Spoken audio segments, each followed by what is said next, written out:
Hi friends, welcome to Healthy Cooking Channel. இந்த வீடியோல நம்ம இன்னைக்கு ஆரோக்கியமான கம்பு அடை எப்படி செய்யலாம்னு பார்க்கலாம். கம்பு அடை செய்யறதுக்கு 1 கப் அளவுக்கு கம்பு 2-3 தடவை நார்மல் வாட்டர்ல நல்லா கழுவி எடுத்துட்டு 6 ல இருந்து 7 மணி நேரம் ஊற வச்சு எடுத்துர்க்கேன். இப்போ நம்ம ஊற வச்ச கம்பை மிக்ஸர் ஜார்ல சேர்த்து அரைச்சுக்க போறோம். நீங்க கிரைண்டர்ல அரைக்கிறதுனால அரைச்சுக்கலாம். கூடவே 1/2 டேபிள் ஸ்பூன் கல்லுப்பு, இஞ்சி. உங்களுக்கு காய்ந்த மிளகாய் ஃப்ளேவர் பிடிக்குன்னா இந்த ஸ்டேஜில் காய்ந்த மிளகாய் சேர்த்துக்கோங்க. கொஞ்சம் கொஞ்சமாக தண்ணி சேர்த்து நம்ம இட்லி தோசை மாவு கரைக்கிற மாதிரி அரைச்சி எடுத்துக்கோங்க. அரைச்ச மாவை இப்போ நம்ம மிக்சிங் பவுலில் சேர்த்துக்கலாம். அடுத்ததாக அதுக்கு ஒரு தாளிப்பு கொடுத்துடலாம். கடாயில் 1 டேபிள் ஸ்பூன் அளவுக்கு எண்ணெய் விட்டுக்கோங்க. எண்ணெய் சூடானதுக்கப்புறமா 1/4 டீஸ்பூன் கடுகு, 1/4 டீஸ்பூன் சீரகம், 1/4 டீஸ்பூன் உளுத்தம்பருப்பு இது எல்லாத்தையும் எண்ணெயில் நல்லா பொரிய விட்டுக்கோங்க. கூடவே பச்சை மிளகாய், இந்த ஸ்டேஜில் கூட உங்களுக்கு பச்சை மிளகாய் வேணாம் அப்படின்னா காய்ந்த மிளகாய் கிள்ளி சேர்த்துக்கலாம். 2 கொத்து கருவேப்பிலை பொடியாக நறுக்கி சேர்த்துருக்கேன். 2 மீடியம் சைஸ் வெங்காயம் பொடியாக நறுக்கி சேர்த்துக்கோங்க. அப்போ தான் உங்களுக்கு அடை ஊற்றும் போது டிஸ்டர்பன்ஸ் இல்லாமல் இருக்கும். அடுத்ததான் 1 கைப்பிடி அளவு முருங்கைக்கீரை, 1 கைப்பிடி அளவு மல்லி இலை இது ரெண்டையுமே பொடியாக நறுக்கி சேர்த்துக்கோங்க.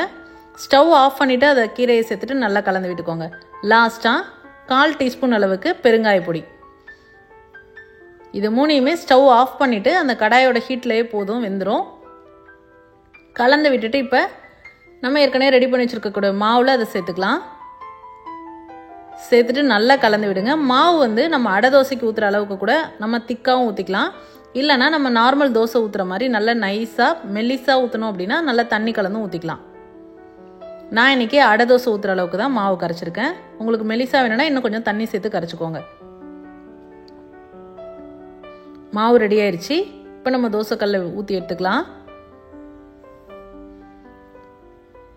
நெய் விட்டும் நம்ம அடை தோசை செய்யலாம். நான் எண்ணெய் விட்டு சுட்டிருக்கேன். ஒரு பக்கம் நல்லா வெந்து வந்ததுக்கப்புறமா இன்னொரு பக்கம் திருப்பி விட்டுக்கோங்க.